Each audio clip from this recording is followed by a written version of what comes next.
Oke, assalamualaikum warahmatullahi wabarakatuh. Halo semuanya. Kaku banget ya, maaf ya. Gak biasa di depan kamera. Kaku banget kayaknya Bu. Iya, maaf. Oke, jadi Wah, hari ini tuh kita mau ngobrol-ngobrol aja sih. Lebih ngobrol-ngobrol cantik ya nggak sih, Gus? Ngobrol. aku cantik banget ya gila. Iya gila. Soalnya Gila. kan yang punya acara cewek, jadi udahlah ya ngobrol cantik. Jadi, hari ini kita tuh mau ngobrolin mengenai peran guru dalam pengelolaan kelas. Ngobrolnya Oke, sama peran yang guru ya. sama aku ini. Salah. Ya, sama Agus. Oke, kenalan dulu deh. Hai. Oke, halo semuanya. Asik. Udah kayak Bang Radit banget ya. Singkat aja ya. Ya, nama aku Agus. Sekelas sama Bila Jujur. dan diajak ya Bijul. Diajak bikin video. Gus, bikin video ini bareng yuk. Ngobrol-ngobrol aja. Ya udah, ayo, kebetulan juga aku belum gitu kan. Ya enak aja lah kalau misalkan ada temennya. Oke, udah. Jadi seperti itulah cerita saya diculik di sini. Diculik ya, mohon maaf, diculik Ya, ya. diculik. Ngomong-ngomong Itulah kelas nih, kelas kita asik. gimana nih menurut Agus? Jujur aja, waktu pertama kali apa namanya? Ada kelas baru ya kan dipecah tuh kelas kita ya. Dan bikin kelas baru lagi yang tadinya seangkatan itu ada 4 jadi 5 ya sekarang. Iya. Dan Pak anjir Pak, itu rasa-rasanya aku tuh kayak keledai di tengah kancil-kancil gitu. Aku kira kelas kita tuh orangnya tuh yang rajin, yang bener-bener apa tugas tuh waktu pertama dikasih langsung dikerjain gitu. Anjir nih aku salah masuk kelas gitu. Enggak juga sih, Gus. Cuman karena kamu Ya, belum Kak, kenal aku sih. iya, sekarang setelah kenal kamu, persepsi aku di awal berbeda kok. Oke. Enggak Cukup kali semua ya. yang rajin ya. Cukup kali Seenggaknya ya ada satu ngomongin juga kelas yang kitanya ya. Takutnya dia tersinggung nggak sih? Udah kali wah, ya. kan ngomonginnya juga baik-baik. Iya. Semoga ya. Takutnya makanya takutnya kelepasan. Iya. Nah, kalau menurut Agus nih dari Emang ada yang nggak kita baik ya? sendiri nih, kita sekarang ngobrolinnya pengelolaannya nih. Gimana nih menurut Oke. Agus? Kalau di kelas kita nih. Kalau secara disebut terstruktur sih terstruktur ya, karena ada perangkat kelasnya kalau menurut aku. Pertama jelas ada KM, yang kedua ada bendahara, terus dan penanggung jawab yang lain lah. Kayak emang apa sih yang diperluin lagi kalau kelas online kayak gini? Mau ada seksi keagamaan, ngapain gitu? Gak usah juga gitu. Jadi disebut terstruktur ya terstruktur aja. Cuman jujur aja kok apa ya? Dis, aku tuh sebenarnya waktu pertama kali kita ada kelas tuh, aku kan sempat jadi orang yang salah satunya paling vokal lah ya, pengen ngumpulin yang lain dulu gitu waktu awal tuh karena kan ya jurusan kita kebanyakan cewek gitu ya yang dimana cewek-cewek ya pasti rada susah lah buat mulai obrolan. Terus aku inisiatif buat eh, buka percakapan di grup waktu itu dan ada beberapa orang yang nyaut, syukurnya gitu ya ada, jadi aku nggak garing sendiri gitu, nggak ngerasa tolol sendiri. Dan setelah chemistry itu udah ada, buktinya apa, aku sekarang jadi pasif banget kan di grup Berarti dapat ya. disimpulkan bahwa Agus ini berkontribusi dalam kelas ya, terutama Ya seenggaknya, dalam komunikasi antar mahasiswanya ya nggak sih? seenggaknya ada kontribusi buat memulai lah. Soalnya aku Iya. sadar kalau masuk jadi perangkat kelas seperti menjawab seperti itu nggak bakal bisa. Aku lebih sibuk yang di luar, Nah, jujur aja. itu kan kelas kita yang kita tuh notabene sudah mahasiswa nih. Pasti Hmm. ngerasain nggak sih bedanya waktu masih masih Beda sekarang banget dong, mahasiswa beda sama banget. waktu di zaman sekolah. Nah, kalau Hmm. dari aku sendiri, karena kita tuh mahasiswa, kita nggak punya yang namanya wali kelas gitu yang di kelas. Kalau kita kan punyanya DPA ya, lebih ke pribadi Ya, dibandingkan dan yang itu pun DPA bukan per kelas. iya, ya lebih ke Hmm. diri pribadi kan. Dan Ya, udah gitu terus yang membuat aku merasa beda adalah ketika kita menjadi mahasiswa, kelas itu benar-benar dikelola cuman dari kita, terutama dalam pengorganisasian hmm. tanpa ada campur tangan dari dosen atau wali kelas gitu kan. Nah, sedangkan kalau kita di sekolah itu wali kelas tuh ada campur tangan banget karena memang kelas ini tuh kayak kasarnya tuh yang mengkoordinasikan tuh memang guru baru turun ke muridnya. Ya nggak sih? Tadi Iya, setuju benar nggak kalau banget. gitu? Oke. Oke, Oke, jalan. sesuai pengalaman aku dulu ya. Dulu itu kalau misalkan ada yang apa namanya, sebutannya itu kayak pembina mungkin ya.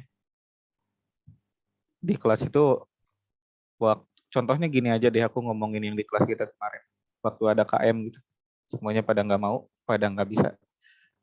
Yes, sebenarnya sih aku agak miris juga ya kalau lihat perangkat kelas dipilih menggunakan roda putar seperti itu. Ya cuman ya mau gimana lagi gitu. Aku juga paham bahwa orang-orang di sini masuk kuliah itu punya visinya masing-masing lah gitu. Dan aku rasa untuk mengurusi satu kelas ini yang bahkan orang-orangnya aja belum pernah ketemu, belum pernah ngobrol, belum kenal gitu. Kayaknya bakal nyusahin banget gitu. Dan kita juga punya kehidupan di luar gitu. Aku rasa itu emang sesuatu yang apa ya, bisa dimengerti lah, tapi nggak seharusnya terjadi juga gitu. Memang harus ada satu orang yang mau dan yang lain itu harusnya support. Dan aku pun memang salah di sini soalnya ya waktu kemarin lagi ada itu, aku cenderung karena aku sih seperti tadi karena mikirnya kok wah ini chemistry udah ada, anak-anak udah ada, ya udahlah gitu. Ya karena ya udah aja gitu, jadi nggak ada yang coba buat buka topik. Terus aku lihatnya ya emang ada sih yang buka topik tapi dorongannya tuh kurang, jadi cuman ya siapa nih yang mau gitu, terus ya udah nggak ada yang respon, nggak ada apa, ujung-ujungnya pakai roda kan, kasihan juga gitu. Kalau dulu di SMA kan kalaupun memang seperti itu ya pasti ada pembina yang mimpin alurnya pemilihan gitu sampai apa namanya, ada beberapa calon terus dibuat pemilu kecil-kecilan gitu. Nah, bedanya tuh seperti itu. Nah, Ada orang yang membimbingnya lah, pembinanya ada yang membimbingnya. Bedanya seperti itu. jadi kan kalau di sekolah tuh guru tuh sangat punya peran penting ya dalam pengelolaan Hmm. kelas ini. Iya banget, penting banget. Ngomongin sekolah nih, menurut Agus, sekolah itu tuh apa gitu? Dari pengertiannya dulu deh, kayak sekolah. Wow, sekolah ya. Ataukah sekolah itu sebuah bangunan untuk Menurut belajar aku, atau apa gitu? sekolah itu gini aja. Aku bikin sebuah apa ya, perumpamaan aja deh. Tapi mungkin Jika bisa diringkas ya, Gus ya. ya, Biar kita pembahasannya nggak panjang banget. Jika hidup itu adalah lautan, sekolah itu adalah kolam renang. Oke, udah nyampe sih. Gitu. Ya. Ya, aku nyampe tapi mungkin bisa lebih dijelasin sedikit. Ya, jadi sama-sama air, tapi kalau hidup itu lebih luas dan di dalamnya itu nggak kosong. Kalau sekolah itu aku bilang kosong, benar kosong karena kita di sana itu cuma ngelakuin satu hal, yaitu berenang, cari ilmu, belajar. Ada proses, ada tujuan yang kita inilah, ada tujuan yang kita capai yaitu tujuan pendidikan kan. Cuman itu doang. Tapi kalau di kehidupan nyata itu kan di laut itu ada hiu, ada paus, ada hal-hal lain gitu. Nah di Tempat sekolah untuk itu nggak ada. mengimplementasikan lah gitu kan ya, mengaplikasikan Ya, latihan-latihan ya tadi. dan ya kan di kolam renang kita udah tahu nih caranya berenang gitu. Tapi kan di kolam renang kita nggak dikasih tahu caranya kalau ada hiu kita harus gimana. Kalau misalkan ada ombak pasang kita harus gimana. Gitu. Seperti itu. Tapi at least kita udah tahu caranya berenang kan. Iya. Oke, nah tahu nggak sih Gus sebenarnya untuk pengertian sekolah sendiri itu ini sekolah itu suatu lembaga pendidikan yang lembaga itu tuh untuk mengembangkan potensi siswa gitu. Biar apa? Biar bisa menjalani tugasnya di kehidupan nih kayak tadi Agus bilang. Iya. Jadi maupun individual maupun sosial. Jadi itu tuh mereka tuh Jadi lembaga ini tuh memang bertujuan untuk kayak membentuk seseorang gitu, membentuk siswa gitu untuk kehidupannya gitu di luar sekolah. Hmm, Nah, iya. Ya, terus juga intinya itu kalau kita belajar ngobrolin cara sekolah, bermasyarakat kan. iya, kalau kita ngobrolin sekolah, kita pasti Hmm.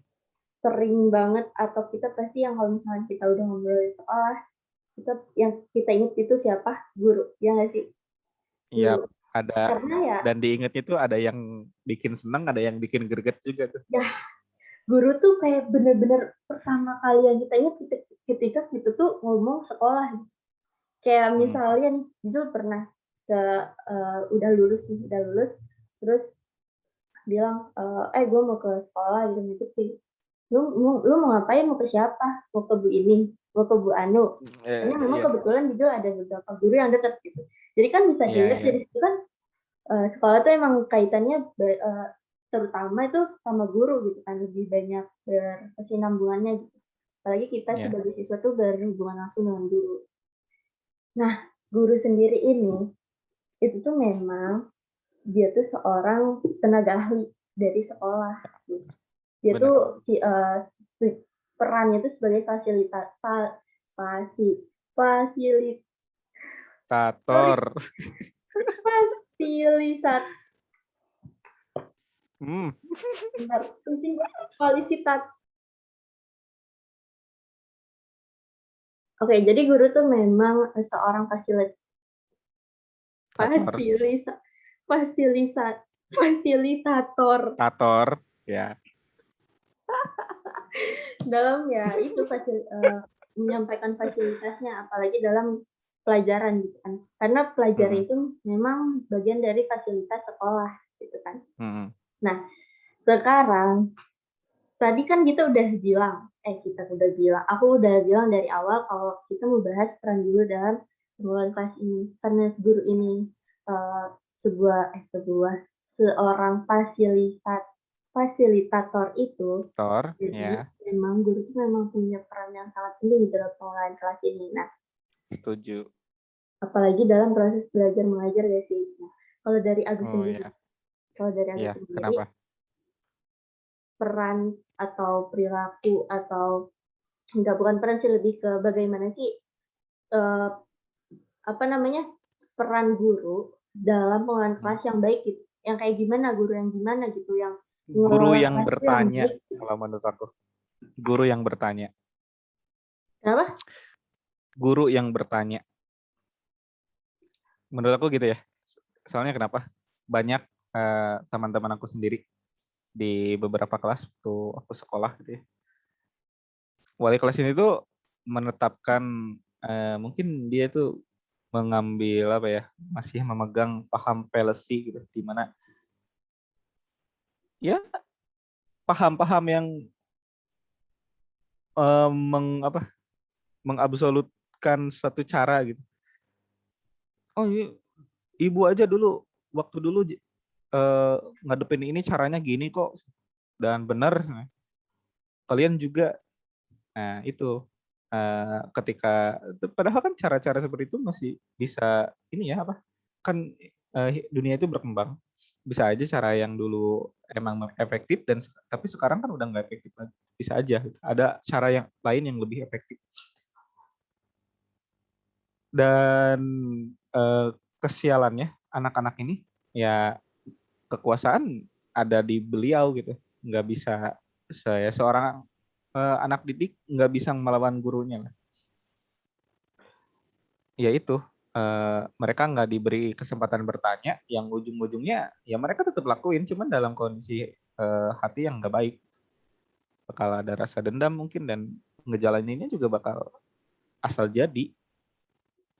Kalau guru itu bertanya gitu, seperti kita ambil contohnya mau ada ini ya, pekan seni gitu, di mana kelas ini harus menunjukkan sebuah kesenian daerah, entah itu tari atau kita ambil tari. Misalkan guru ini eh, kita latihan tari ini gitu.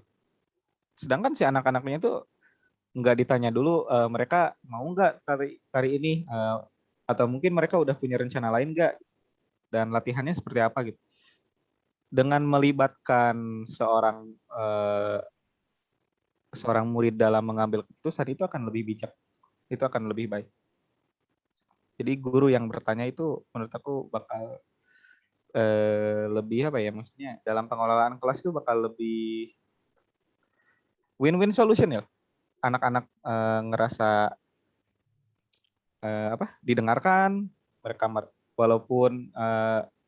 walaupun dalam satu dua hal mungkin pendapat guru ini lebih baik, tapi setidaknya anak-anak itu merasa didengarkan, mereka bakal lebih menaruh respect.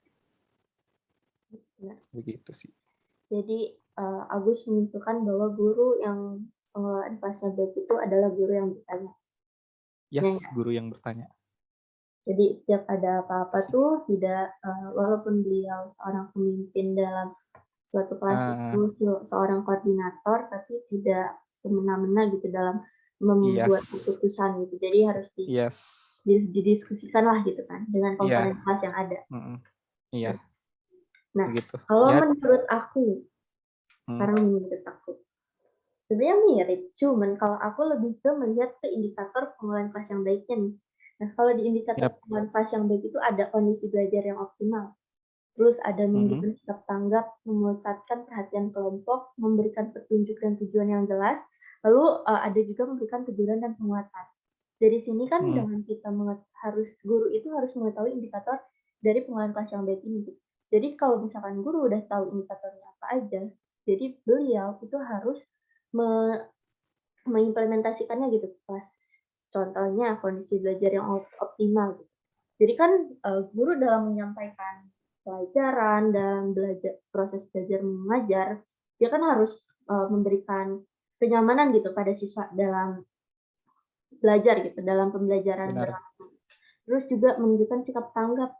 Itu jadi kalau misalkan kita kan nggak tahu ya di kelas itu orang-orang seperti apa.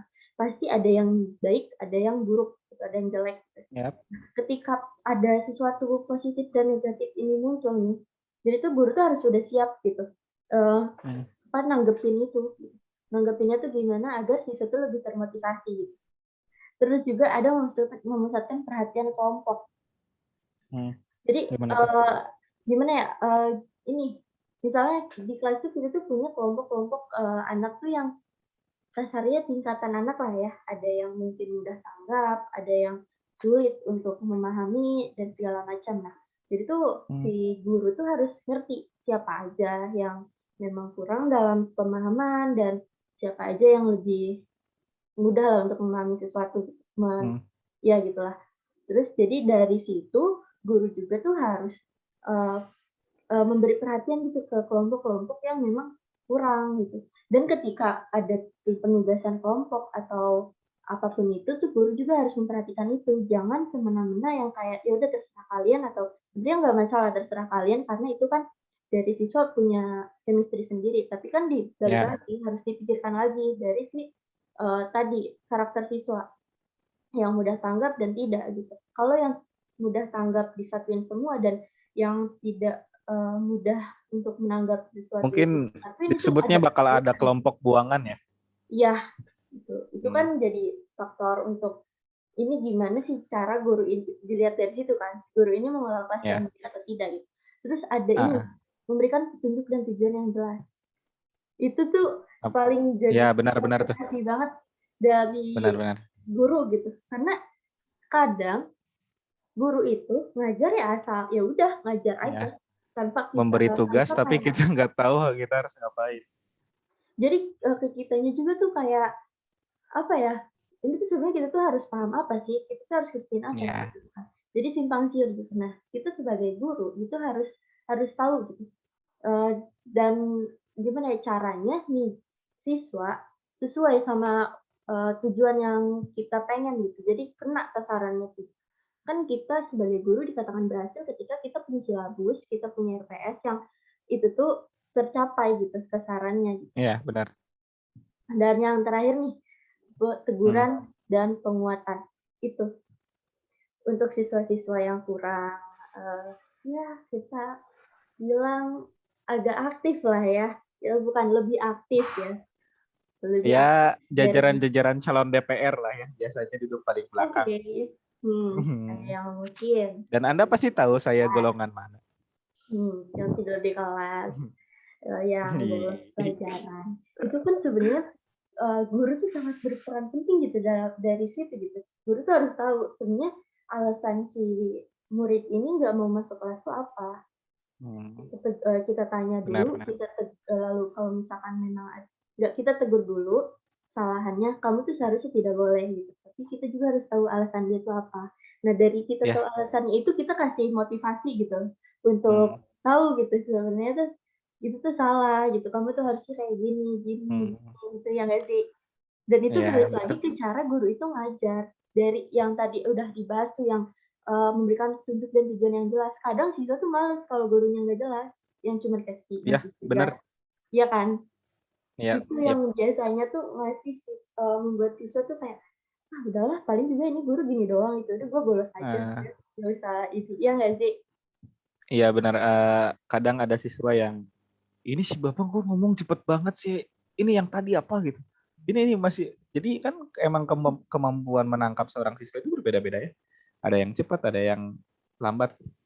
Nah, biasanya gitu yang siswa-siswa yang tidak terlalu cepat dalam menangkap ini, mungkin dia tuh memperhatikan gitu. Awalnya dia tuh memperhatikan, cuman waktu di tengah-tengah, ketika tempo mengajarnya menjadi lebih cepat, apa sih gitu?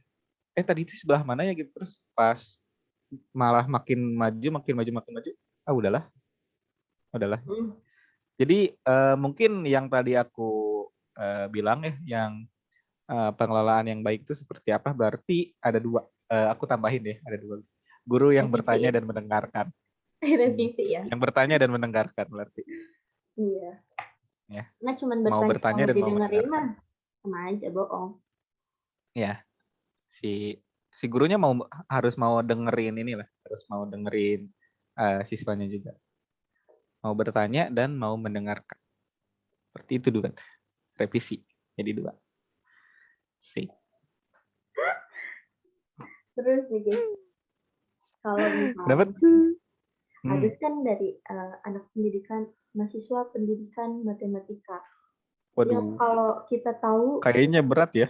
lulusan ini Berat banget gitu. lulusan dari Fakultas Keguruan dan Ilmu Pendidikan itu pasti jadi guru nggak sih? Karena dari Ya, fakultasnya kebanyakan itu jadi guru. Fakultas Keguruan.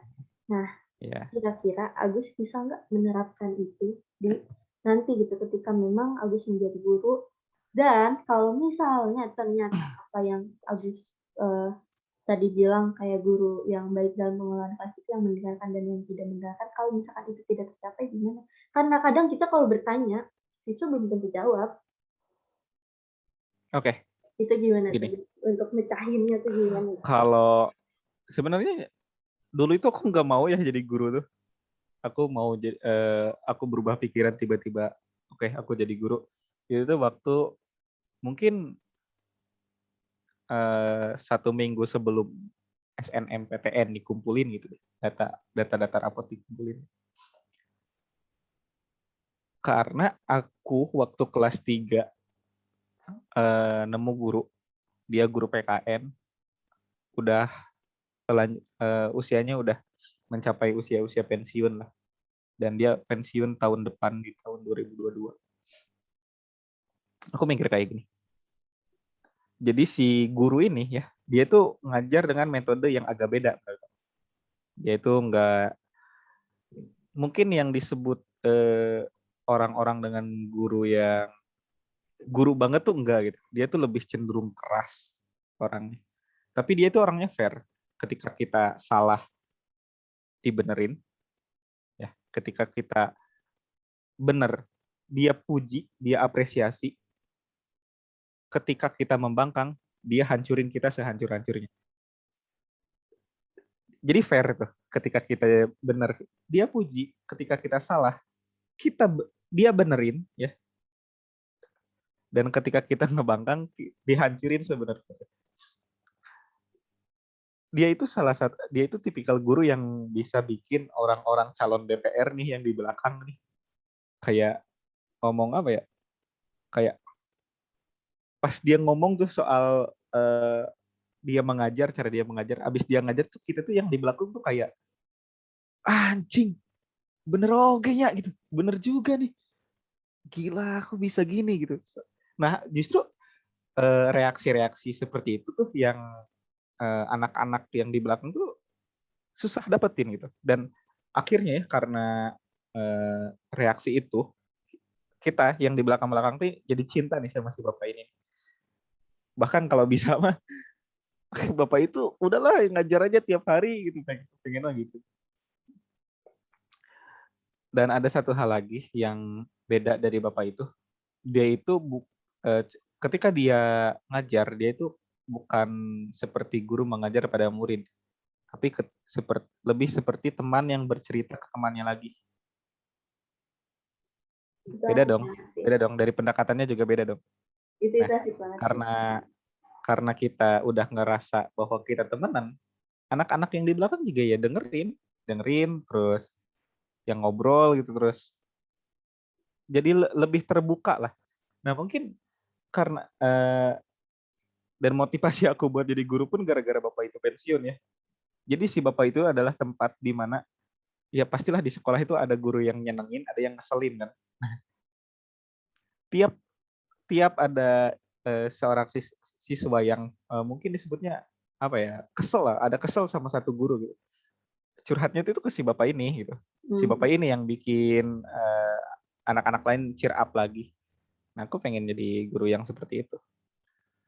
Mungkin dengan metode bahwa aku ngajar itu bukan seperti guru ke murid ya, tapi berteman dengan murid. Mungkin dengan cara seperti itu orang-orang bisa lebih terbuka. Berarti solusinya lebih ke menjadikan murid itu tuh seorang sebagai teman. Sebagai teman, menganggap murid sebagai teman. Jadi ketika kita bertanya pun seorang teman kan pasti selalu menjawab pertanyaan kita gitu. Walaupun udah gedek banget gitu ditanya-tanya dulu, enggak sih? Tapi mungkin terima terus. Jawab gitu. Nah, jadi tadi kan Agus sudah menyampaikan semua pendapatnya, terus juga kita udah dengerin dong ya. Terus juga bahasan itu tuh dari tadi tuh walaupun agak ngalor ngidul, agak ngasal, enggak ngasal sebenarnya, agak santai. Enggak ngasal. Cuman kelihatannya memang santai banget gitu, tapi itu udah mencangkup semua pembahasan yang bakal kita yang sesuai tema kita gitu, yang udah kita bahas. Ya benang merahnya adalah. Iya. Ada benang merahnya adalah guru yang baik. Ini Agus Said ya. Guru yang Agus Said, asik. Baik dalam pengelolaan kelasnya adalah guru yang bertanya dan guru yang mendengarkan. Ketika siswa yang tidak bisa untuk menjawab ketika ditanya, jadilah teman. Mantap. Ya, jadilah Agus teman. 2021. Gila nggak? Agus 2021. Gila, gue menyimpulkannya. Ya, udah cocok jadi moderator ya. Mantap. Kita udah tahu, kita udah dapet juga benang merahnya, dan dari tadi sebenarnya walaupun kita ngobrolnya santai, tapi kita punya poin-poin sendiri yang udah sebenarnya tersampaikan gitu kalau teman-teman itu nyimak dengan baik dan nyimak gitu dalam menyimpulkan suatu kalimat dari yang terucap dari mulut kita berdua gitu. Ya. Oke, jadi mungkin itu aja ya teman-teman, ngobrol-ngobrol cantik kita pada hari ini. Mungkin kalau memang ada tugas-tugas yang lain yang mengharuskan bikin video, kita bakal ketemu lagi ya, kayaknya. Iya, kayaknya, iya. Kayaknya. Oke, kayaknya ya. Dari aku dan Agus. Bye. Dan dadah. Ini undur diri.